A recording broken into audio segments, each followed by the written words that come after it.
Welcome to the Slop Farm. Enjoy the video. You start by opening Settings and tapping Battery. This is where low power mode lives, so do that now. Once done, flip the low power mode switch on and you'll see the battery icon turn yellow. This visual confirms the state. You're doing this to reduce background activity and CPU speed, which extends runtime. Make sure to note that the mode automatically disables around 80% charge, so it's temporary and designed to keep your iPhone usable longer. Now you should understand what actually changes. Low power mode reduces CPU and GPU performance and stops background app refresh to cut energy use.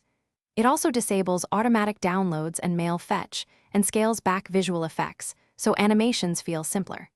Once you enable it, the system limits 5G in many cases and lowers screen brightness.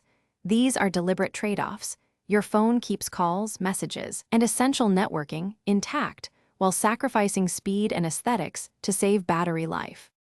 To finish, turn low power mode off after you charge or when you need full performance. You can also toggle it fast from Control Center if you added the shortcut. Make sure to monitor your battery percentage and usage in Settings to verify improvements. If you still see rapid drain, reboot the phone and inspect battery usage to find apps consuming power, force close, or update them. If problems persist, a software update or a full restart often resolves lingering. Thanks for watching. Consider subscribing if we helped you today.